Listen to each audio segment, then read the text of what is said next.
میرا شوہر عیاش آدمی تھا، اسے مجھ میں کم اور باہر کی لڑکیوں میں زیادہ دلچسپی رہتی تھی۔ ان کی آمدنی بھی اچھی خاصی تھی، مگر اپنی ذات پر ان کے خراجات ہی بے بہا تھے۔ اپنی شکل و صورت، خوش لباس، ہر وقت عمدہ خوشبو میں مہکتے رہتے، دوسروں کے ساتھ ہنسمکھ، خوش اخلاق، مگر میرے ساتھ اکھڑے اکھڑے سے رہتے۔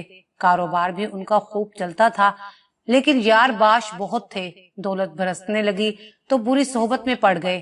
پہلے بہت اچھے تھے، میرا بہت خیال رکھتے تھے۔ جب میں 3 بچوں کی ماں بن گئی تو میری توجہ بچوں کی جانب مبذول رہنے لگی۔ انہوں نے مجھے نظر انداز کرنا شروع کر دیا۔ اب ساری توجہ باہر کی سرگرمیوں کی طرف رہنے لگی۔ باہر کی سرگرمیاں کیا تھیں؟ رقص و موسیقی کے رسیا تھے۔ کوٹھوں پر جا کر طوائفوں کا ناچ گانا دیکھنا اور پھر ان سے دوستی رکھنا انہیں بہت پسند تھا۔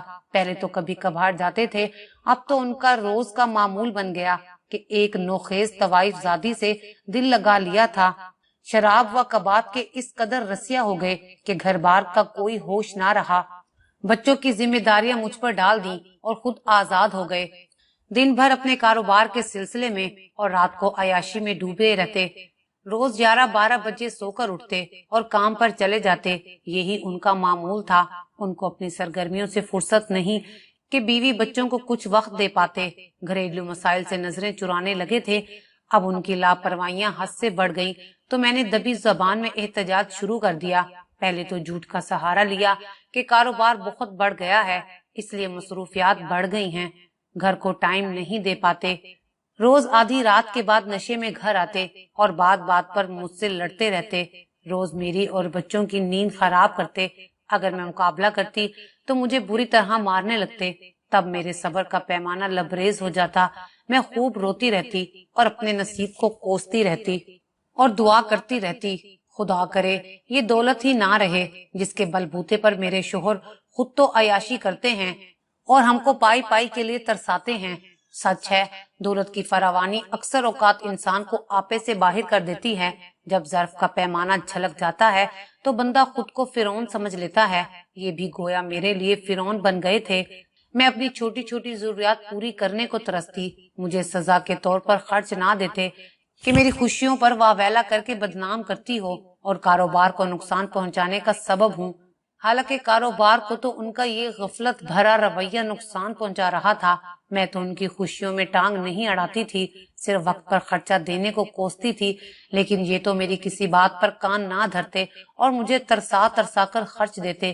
کچھ کہنے پر مار پیٹ کا حربہ استعمال کرتے اور اس رویے کو انہوں نے اپنا معمول بنا لیا تھا۔ ان دنوں میں بہت افسردہ اور چپ چپ رہنے لگی تھی۔ بچے بھی شدید متاثر ہو رہے تھے۔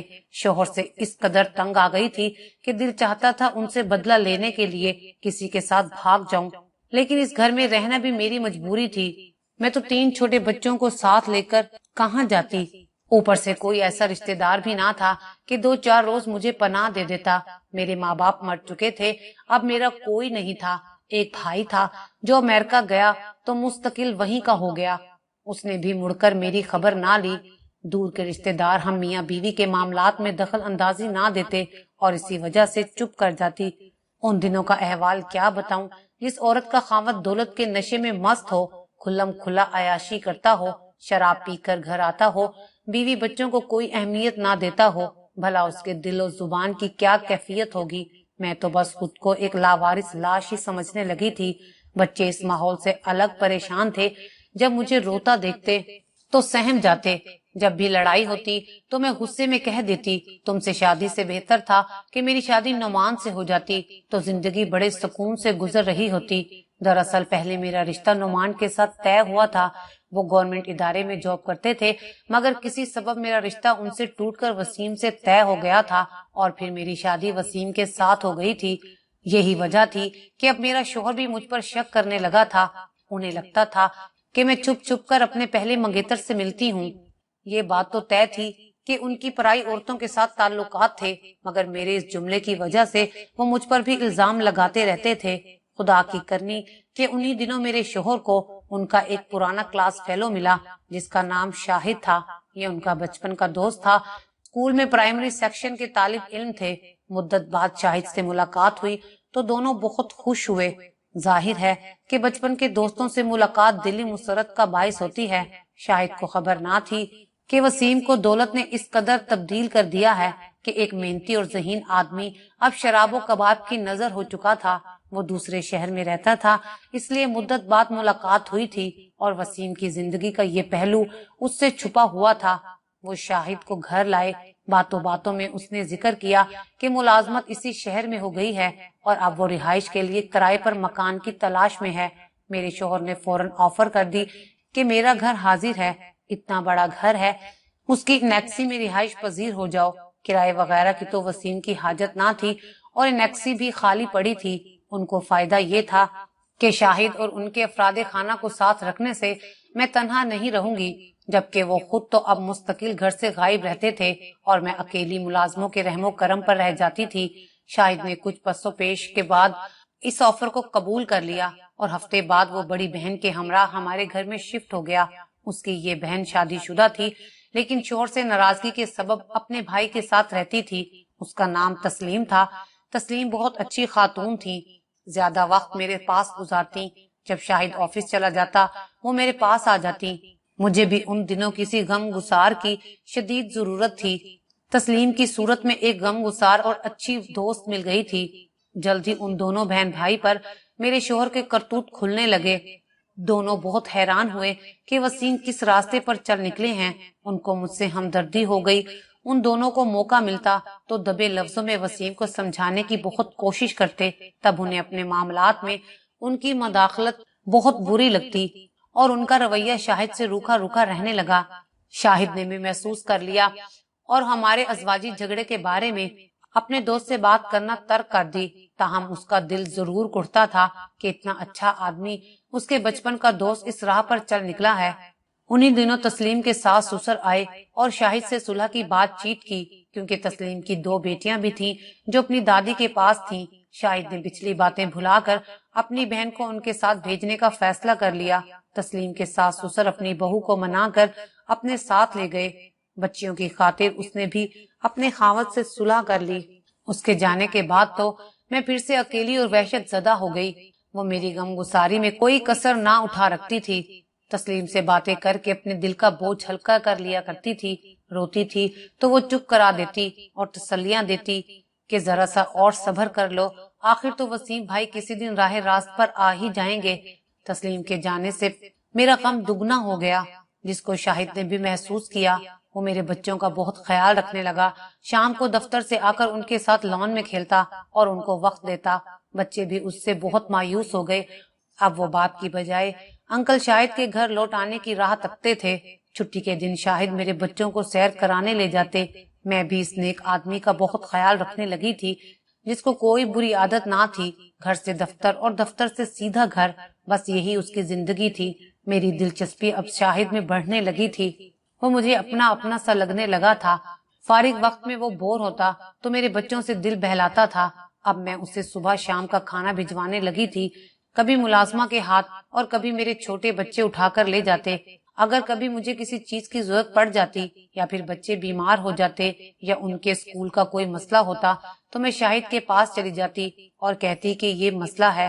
وہ اسی وقت میرا کام کر دیا کرتا تھا۔ رفتہ رفتہ ہم ایک دوسرے کے قریب ہونے لگے اور ہم دونوں میں سلسلہ اب بات چیت تک آ گیا تھا۔ میں اکثر شاہد سے پوچھتی، آج کھانا کم کھایا ہے، کیا سالن اچھا نہیں لگا؟ وہ کہتا، بھابھی سالن تو بہت مزیدار تھا، مگر میری طبیعت کچھ بوجھل سی تھی، زیادہ بھوک نہیں تھی۔ تنہائی کا شکار عورت تو چاہتی ہے کوئی اس سے بات کرے، اس کا دکھ درد بانٹے۔ تسلیم چلی گئی مگر شاہد دلی کیفیت سے آگاہ تھا۔ اس کی بہن میرے بارے میں ہر بات اسے بتا دیا کرتی تھی۔ جب میں کچھ بات کرتی شاہد غور سے سنتا اور میری دل جوئی کر دیا کرتا تھا۔ تسلی کے 2 بول سن کر میرا دل ہلکا ہو جاتا۔ ایک وقت آیا کہ میں اپنے گھریلو معاملات پر اس کے ساتھ کھل کر بات کرنے لگی۔ وہ مجھے سمجھ چکا تھا کہ شدید افسردگی اور تنہائی کا شکار ہو چکی ہوں میں، اور اس نے اگر مجھے ان جذباتی الجھنوں کے بھنور سے نہ نکالا تو شاید میں خودکشی ہی کر لوں گی۔ شاہد کو ہمارے گھر رہ کر وسیم اور میرے معاملات کا مشاہدہ کرنے کا موقع ملا تھا۔ اس نے بغور میرے خاوند کی شخصیت کا مطالعہ کیا، جس کا رویہ بظاہر اچھا اور اندر سے کچھ اور تھا۔ وہ اس نتیجے پر پہنچا کہ واقعی میرا شوہر اپنی عیاشی کے مزے لوٹنے میں وسیم اندھا ہو چکا ہے۔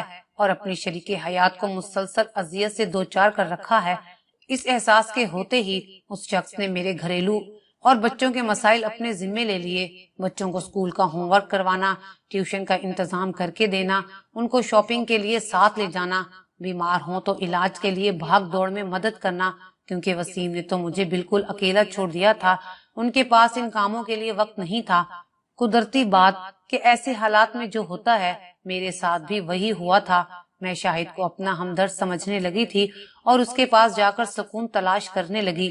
وہ غیر شادی شدہ تھا، خوبصورت نوجوان تھا، مجھے اس سے انسیت محسوس ہونے لگی۔ میرے اس جھکاؤ کو اور اس رویے کو اس نے بہت جلد محسوس کر لیا اور دور اندیشی سے کام لیتے ہوئے بہت جلد ایک دوسرا مکان کرائے پر حاصل کر لیا۔ میرے بہت روکنے کے باوجود بھی وہ ہمارے گھر سے چلا گیا اور نئے مکان میں منتقل ہو گیا، مگر نیا مکان بھی ہمارے گھر کے پاس تھا، وہ ساتھ والی دوسری گلی میں تھا، صرف 8-10 گھر درمیان میں تھے۔ بچوں کو اس نے اپنا گھر دکھا دیا کہ ضرورت ہو تو مجھے بلوا لینا۔ اس کے جانے کے 15 روز بعد ایک رات وسیم زیادہ نشے میں دھت گھر آئے۔ رات 2:30 بجے کا وقت ہو چکا تھا۔ آتے ہی مجھے مارنے لگے، بے تحاشا مارا کہ میرے چہرے اور بدن پر نیل پڑ گئے۔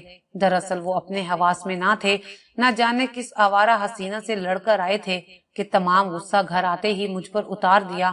صبح وہ بے ہوش پڑے تھے اور میرے حال کی کچھ خبر نہ تھی۔ رو رو کر میرا برا حال تھا۔ میں نے بچوں کا ہاتھ تھاما اور گھر سے نکل گئی۔ گلی سے گزرتے ہوئے میرے بڑے بیٹے سلیم نے، جس کی عمر ان دنوں 7 برس تھی، اشارے سے بتایا، امی یہ سامنے والا انکل شاہد کا گھر ہے۔ اتوار کا دن تھا۔ میں تو غم سے بھرے ہوئے دل کے ساتھ یوں ہی بوجھل قدموں سے چل پڑی تھی، بغیر سوچے کہ بچوں کو لے کر کہاں جا رہی ہوں۔ سلیم کے اشارے پر میں نے اپنے غم گسار کا در کھٹکھٹایا۔ شاہد خود باہر آیا، مجھے بچوں کے ہمراہ دروازے پر دیکھ کر پوچھا، بھابھی آپ خیر تو ہے نا؟ میں نے بتایا، شاہد خیر ہی تو نہیں ہے، رات بری طرح نشے میں وسیم نے مجھے مارا ہے اور میرا سارا بدن نیل نیل کر دیا ہے۔ یہ دیکھو، میں نے چہرے سے چادر ہٹائی اور اپنی گردن بھی دکھائی، جس پر گلا دبانے سے نیلا نشان توپ کی صورت میں موجود تھا۔ اس کو بے حد دکھ ہوا۔ وہ بولا، بھابھی اندر آ جائیے، یہاں دروازے پر بات کرنا ٹھیک نہیں ہے۔ میں نے اس کے گھر کے اندر قدم رکھ دیا اور تمام احوال رو رو کر اسے سنا دیا۔ شاہد نے پوچھا، اب آپ کیا چاہتی ہیں؟ میں اس ظالم سے چھٹکارا چاہتی ہوں، اس کے سوا کوئی چارہ نہیں ہے۔ خلا کے لیے عدالت سے رجوع کرنا چاہتی ہوں اور کوئی اچھا سا وکیل کرنا چاہتی ہوں جو کم فیس میں میری خلا کروا دے۔ وسیم کے ساتھ رہنے سے اب اکیلے رہنا اچھا ہے۔ وکیل کر بھی دیا تو اس دوران کہاں رہیں گی؟ ظاہر ہے کیس دائر کرنے کے بعد آپ اپنے شوہر کے گھر میں نہیں رہ سکیں گی۔ میرے پاس اتنے پیسے ہیں کہ سال بھر تک میں کرائے کے گھر میں رہ سکوں، ورنہ زیور تو ہے ہی۔ تم ٹینشن نہ لو، بس اس انسان سے میری جان چھڑوا دو۔ شاہد، انسان کو اپنی جان بھی تو پیاری ہوتی ہے، اگر جان کا خطرہ ہو تو کسی دیوانے کے ساتھ کون رہ سکتا ہے؟ بچے بھی کسی صورت اسے نہیں دے سکتے، وہ ان کے مستقبل کا بھی ستیہ ناش کر دے گا۔ میری التجا پر اس نے مدد کا وعدہ کر لیا اور کہا، ابھی تو آپ گھر واپس جائیے، میں پہلے وسیم سے بات کروں گا، اگر وہ آپ کے ساتھ ایک اچھی زندگی گزارنے کا وعدہ کرتا ہے تو ٹھیک، ورنہ میں خود ہی کوئی اچھا سا وکیل کر کے اس مسئلے کا کوئی حل نکالتا ہوں اور آپ کے رہنے کے لیے کسی مناسب جگہ کا انتظام بھی کرتا ہوں۔ شاہد کے کہنے سے میں گھر لوٹ گئی، لیکن اب مجھے شوہر سے نفرت ہو گئی تھی۔ ارادہ کر لیا تھا کہ اب اس شخص کے ساتھ نہیں رہوں گی جو بری شخصیت کا مالک ہے۔ میرے مجبور کرنے پر شاہد نے مجھے ایک کرائے کا مکان تلاش کر کے دے دیا اور میں بچوں کو لے کر اس میں رہنے لگی۔ شاہد نے ایک اچھے وکیل کا بھی بندوبست کر دیا، وہ میری ہر طرح سے مدد کر رہا تھا۔ اس نے یہ سب کچھ میری التجاؤں پر کیا تھا، حالانکہ وہ نہیں چاہتا تھا کہ میں ایسا قدم اٹھاؤں۔ اس نے تو انسانی ہمدردی کی بنا پر میرا ساتھ دیا تھا، لیکن یہ میرا قصور کہ میں یہ سب کچھ اور ہی سمجھ بیٹھی۔ ایک روز شاہد کے گھر چلی گئی اور اسے دل کی بات کہہ دی کہ میں وسیم سے خلا لے کر تم سے شادی کرنا چاہتی ہوں۔ وہ میری بات سن کر حیران ہو گیا اور بولا، بھابھی میرے دل میں کوئی ایسی بات نہیں ہے، میں تو اب بھی اسی کوشش میں ہوں کہ آپ کی وسیم سے صلح ہو جائے اور وہ آپ کے ساتھ ایک اچھی زندگی گزارے، میری اور اپنی شادی کا خیال دل سے نکال دیں۔ میں ایک آخری حربہ آزمانے لگا ہوں، اس کے لیے مجھے آپ کی ایک پرانی جوتی چاہیے ہوگی۔ میں پہلے تو حیران ہوئی،